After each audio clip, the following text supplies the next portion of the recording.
Hey guys, we got a 2022 Toyota Tacoma. I'm going to show you how to do the cabin air filter. So it's very easy. Open the glove box. Look back here. It says slide up and remove. So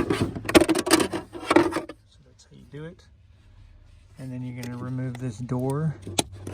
The tabs on both sides. The door comes out.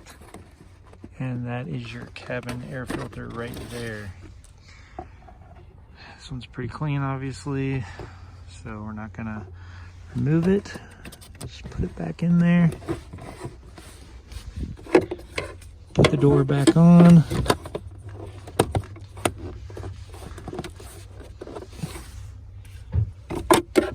Put this back on. And you're good to go.